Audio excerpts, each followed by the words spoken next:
Hi, this is Bruce Hart of the Hart Foundation. Hi, this is David Worth, Director of Photography on Bloodsport and Director of Kickboxer. Hi, my name is Frank Dukes. Some of you might recognize my name from the movie Bloodsport. Jean-Claude Van Damme portrays me in the movie. Hi, folks. This is Grandmaster Soto, 8-time World Committed Champion. Hi, this is Master Todd Summers from White Tiger Martial Arts in Salem, Indiana. This is Mohamed Kissi, alias Tong Po, in the movie Kickboxer with Jean-Claude Van Damme. This is Paul Herzog, composer of the music from Bloodsport and Kickboxer. Hi, this is Tony Luke Jr., a.k.a. Joey the Nail Nardone. This is Mike Riccioni, producer of Bloodsport 2. Hello, this is Haskell Von Anderson III. I was Winston Taylor in the movie Kickboxer. You're listening to Justin Ray Harvey. Justin Ray Harvey's life is a different culture. It's a different world. You better come to terms with that, or you won't last a heart.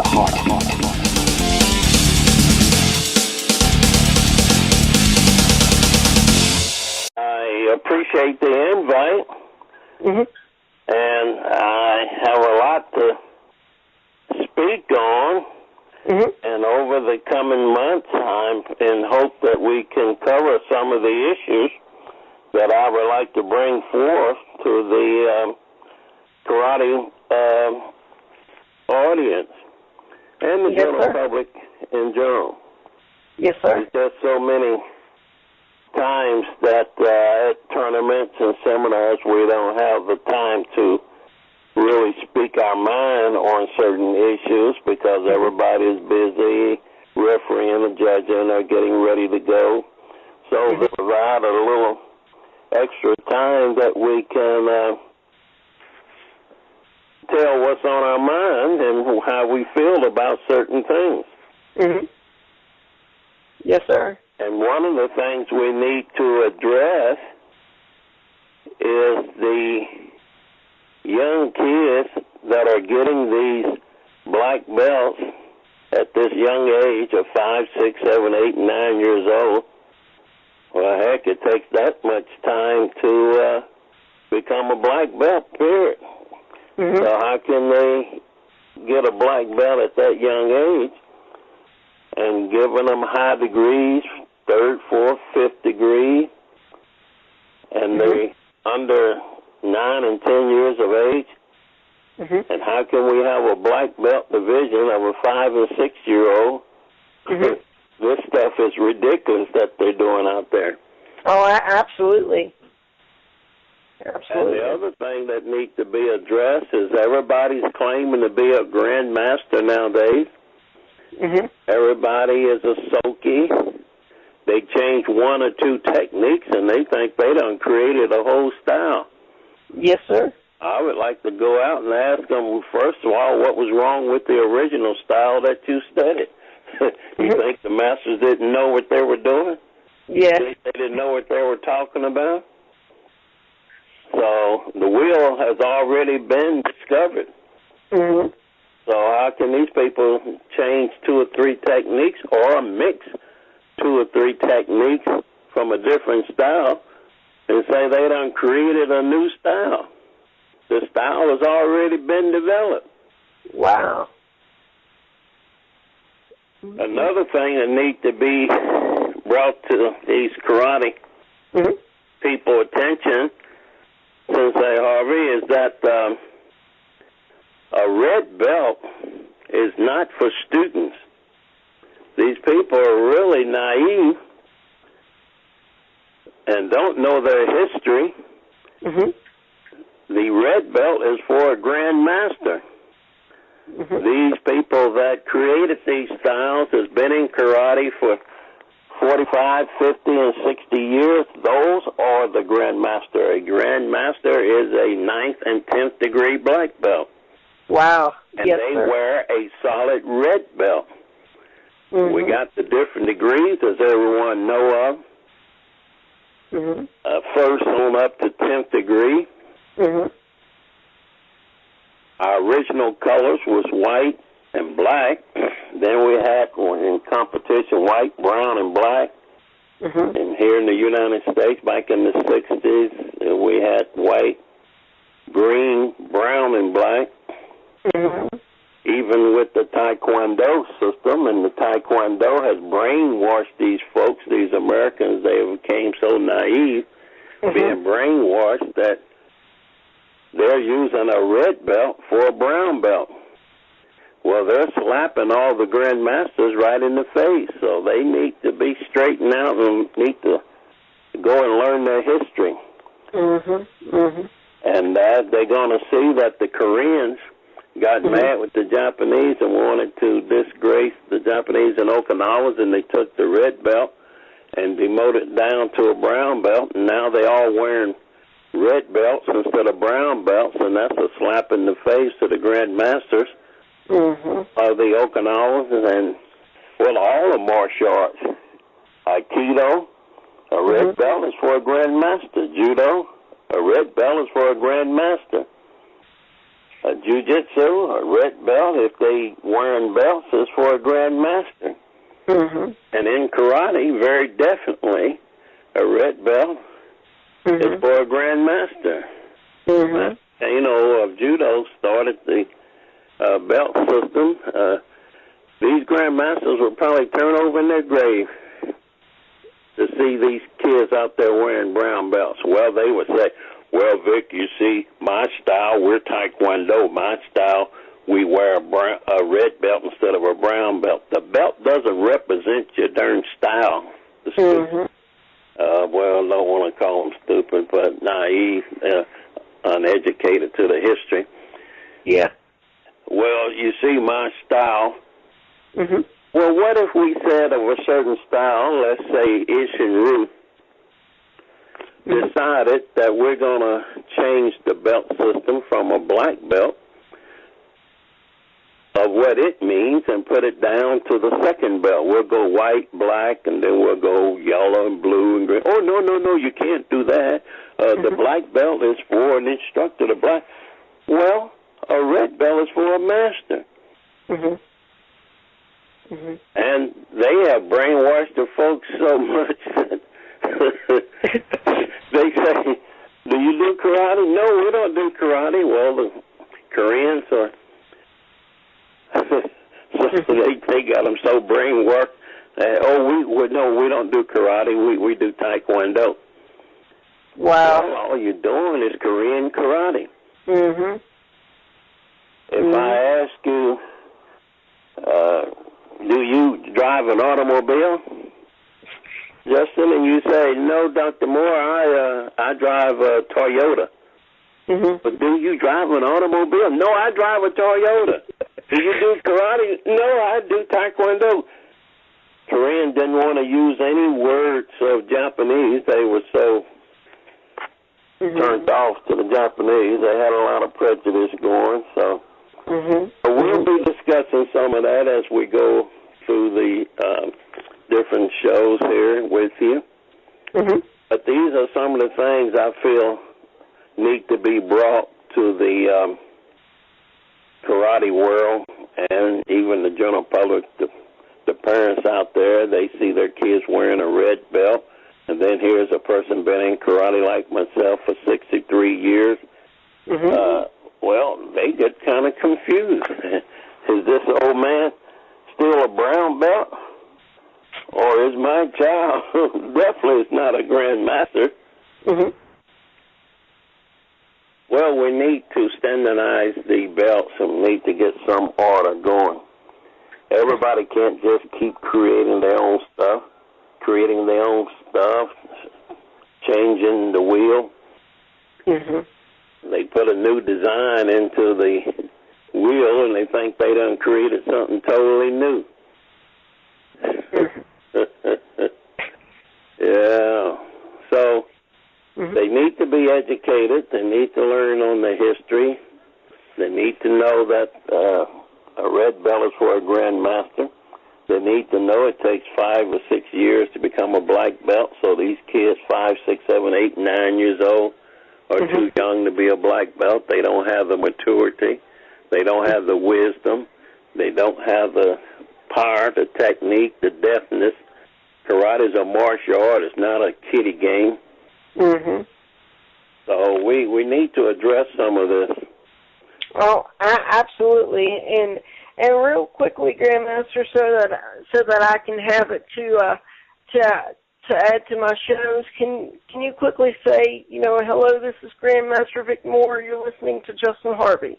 Well, very, very definitely. This is Grandmaster vicmore, 63 years in the martial art, 10th degree black belt, student of Grandmaster Robert A. Trier, talking on the Justin Harvey show, who's also a student of a good friend of mine, Frank Duke.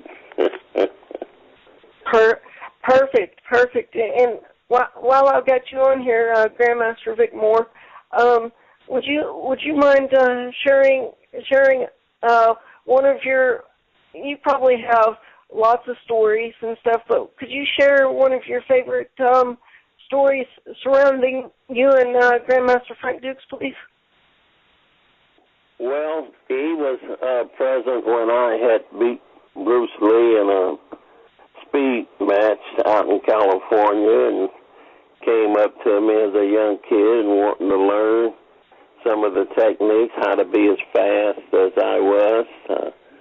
I had 3 or 4 of the kids interested in me very deeply after beating Bruce Lee, and showing him several techniques, and have worked with him from time to time at different tournaments and seminars and all.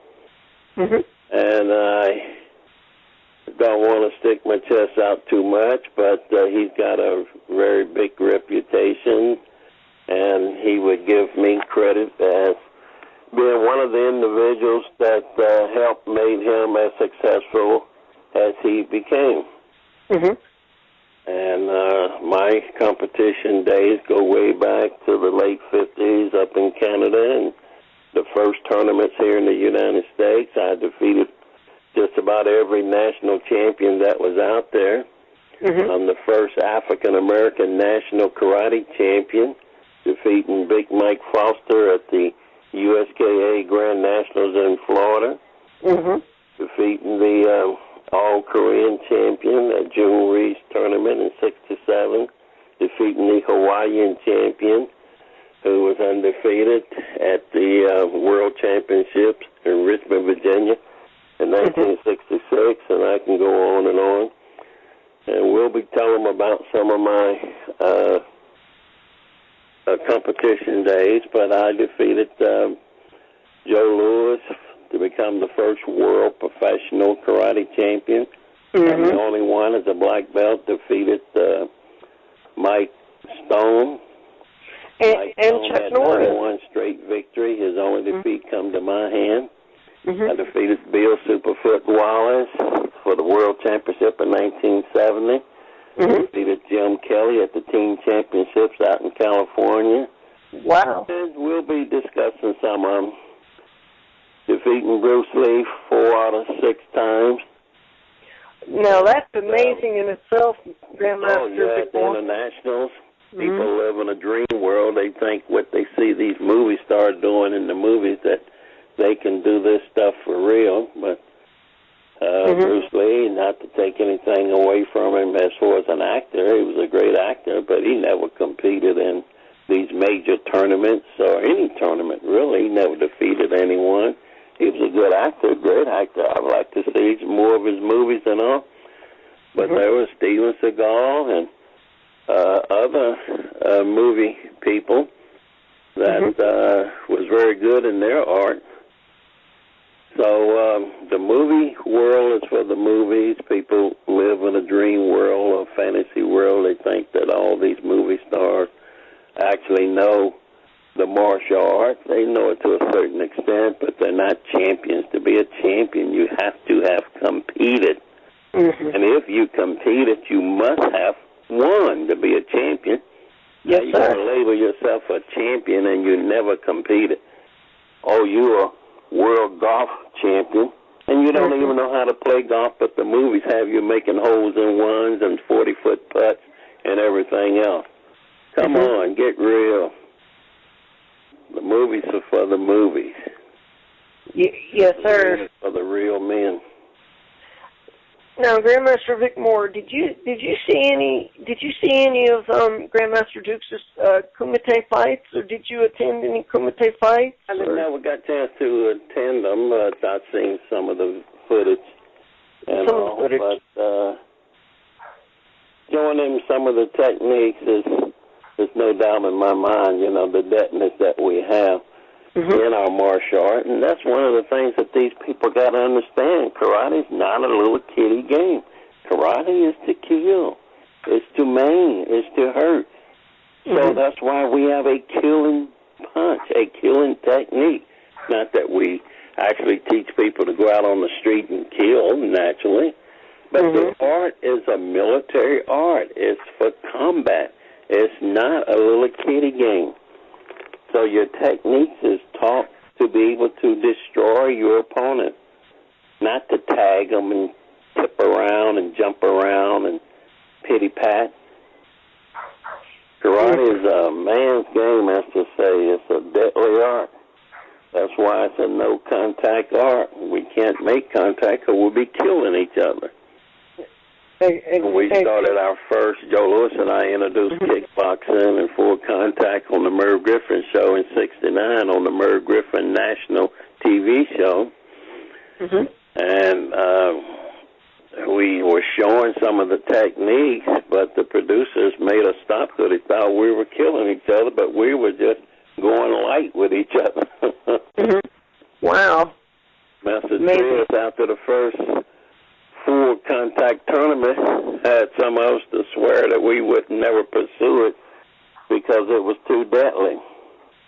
Jim Harris and I fought, and Joe Louis and Greg Burns fought, and man, it was bloody and knockout, dragged down. Jim Harrison got by me. He won that first contest, and Joe Louis won his against Greg Burns, but oh man, it was bloody and it was bad. So we seen that we couldn't have full contact karate tournaments, but nowadays they got these pads and gloves on, and they're jumping around, tagging each other. Jewelry didn't make those pads for us to go out there and beat each other. They had the pads on so that if you slipped, came too close and made contact, you wouldn't injure your opponent. But nowadays, everybody is kickboxing. They don't know the difference between kickboxing and real karate, Justin. They think what they're doing is real karate, and they don't know they're not doing the art of karate. The art of karate, you work from a karate stance. We'll be discussing some of that. The kegakis, how you move in the stances, the perimeter of the stances. These black belts don't know about the perimeter of the stances, the level of the stances. The kegakis, how we move from one stance to another. All they know how to do is jump up and down, yo-yo, and look like girls jumping ropes. Yes, sir. And also, what we will be discussing on the show as well is I was doing some research, and what I find amazing is you trained a chimpanzee to do martial arts. Thanks for bringing it up. I forget about my good old chimp. I have one of my students always have to remind me about me training a chimpanzee, and I agree with him. Training that chimp was a harder task than beating Bruce Lee. Yes, a chimpanzee has 4 times the strength of a human. They can be taught. When I got the chimp, she was 4 years old. And when a chimpanzee gets 4 years of age, you generally have to get rid of them. They're no longer useful for little shows and demonstrations and all because they're too vicious, too mean, too strong, 4 times the strength of a human. The canines are very deadly. But that's when I got her, and I trained her, and I had her for about 6 years and took her to karate tournaments. She demonstrated, she did some commercials, she did movies, and that was a big task, training a chimpanzee.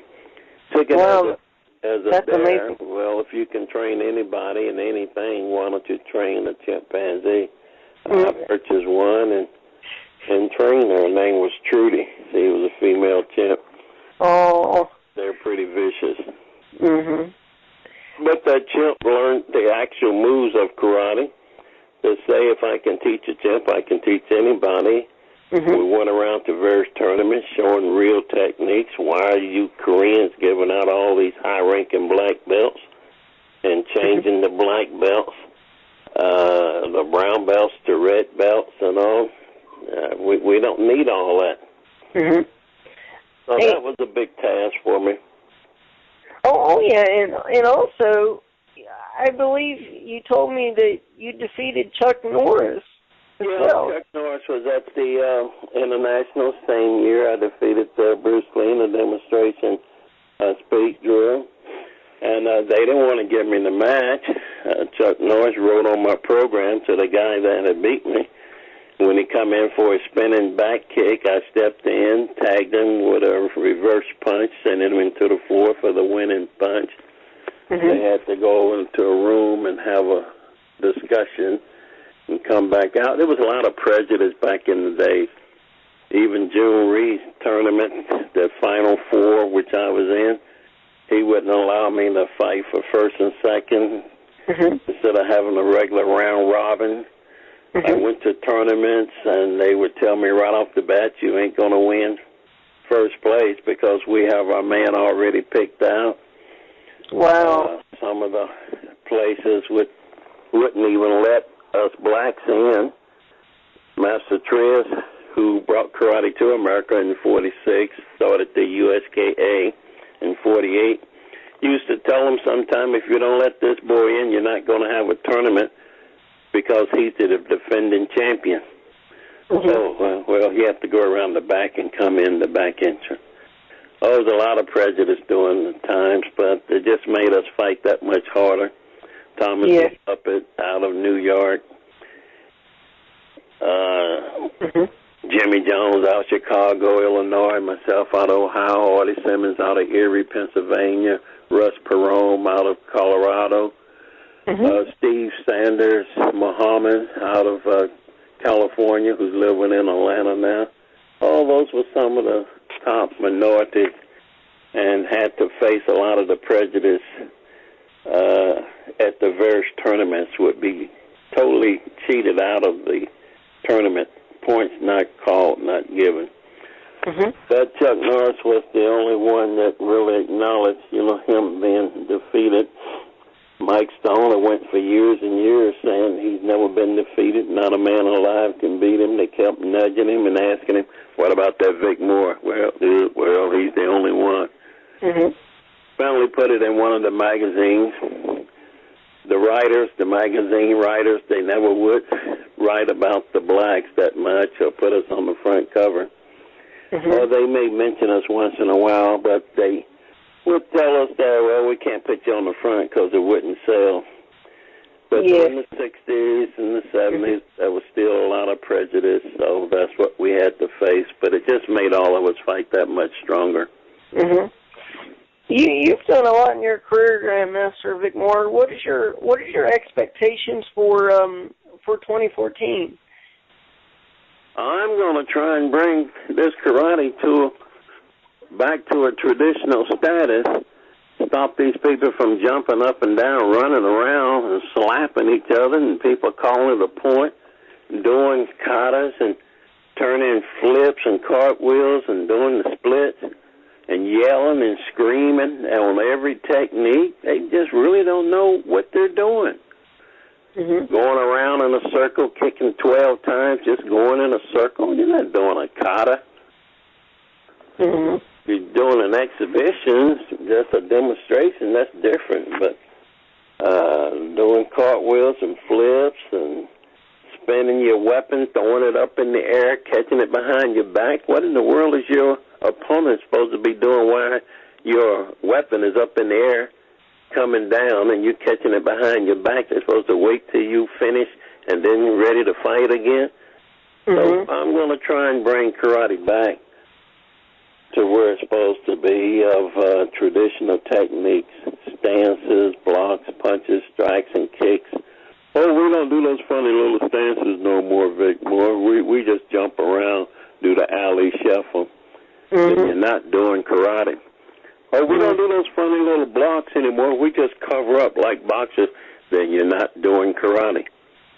we don't do all those karate techniques, all those strikes and stuff. We just jab like boxing. Then you're not doing karate. Mm-hmm. So how can you keep taking away elements out of the martial arts and call yourself doing karate? That's why you see on my Facebook so many times I say 75% of the people out there don't know that they don't know that they don't even know what karate is all about. They actually think, Justin, what they're doing is real karate. You can go to a bar and get two guys off the bar stool and jump around and do what they're doing. You can go to the park and get some kids and put some uniforms on them, and they can jump around and slap and wrestle with each other and do what they're doing. But you can't get them to get down in a stance and move in the kegakis and move from the perimeters and all, doing real karate and execute real karate techniques. Oh, well, you see, vicmore, there's a sport karate and then real. Just shut up. There's only one, and that's real karate. It's only one way. You don't teach 4 or 5 different ways. You teach one way, and that's the right way. One way, right way. You teach them right, and then how they want to use it is up to them. They want to go out and beat up people, well, if they want to go to tournaments and win in tournaments, if they get in a self-defense situation on the street, if they're going to just practice in the dojo, if they're going to just practice around their house, it's still just one way. That's the right way. Proper techniques, proper stances, proper moves, proper breathing, discipline, all of that is what the martial arts is all about. Oh, absolutely. And like you said, I like the older tradition martial arts myself, and I hope it comes back, because today's martial arts is not as good as the old traditional martial arts, you know. Well, they don't even know about punching with the 2 knuckles. They don't know what bone alignment is. They don't know what part of the foot to kick with. Everybody's doing ballet and seeing how high they can kick, putting their legs straight up in the air. That's not karate. That's ballet, gymnastics. Oh, vicmore just don't like Hey, I took ballet. I was in Nutcracker Suite, The King and I did ballet. I like ballet, but not in my karate. Gymnastics at Hughes High School, I was on my gymnastic team. We were all state. But I don't want to see gymnastics in my karate. So people got to learn karate is an art. It's an art and science, and therefore it should be pure art form and not street fighting form. But they don't know the difference. And the reason is that their instructors wasn't taught properly, because during the crave of the movie, everybody wanted to become kung fu fighting instructor. Everybody started running out, open up karate schools. They wasn't taught right. They learned what they seen in the movie. The movie producer want to see a lot of swinging and action and swing your legs, swing your hand. Well, they think that's how you're supposed to punch and kick. The same thing Bruce Lee was doing, swinging his arms, swinging his arms. We don't punch like that. We don't kick like that. If Frank did teach you how to just swing your arms or bring it up and snap it in and swing your legs around and all that, that ain't karate. Swinging your arms out, nice block, comes to the center of the body, snaps out, punches, striking with the 2 knuckles. We don't just jab like boxers. Yes, sir. So that's what we're going to try and do. People got to be educated. The instructors wasn't taught, therefore their instructor wasn't taught. And nobody's learning real karate. So they just was given this slop being passed down. And all they doing is slop street fighting. Slop street fighting. Not even doing that good. Because really... We'll be discussing some of this.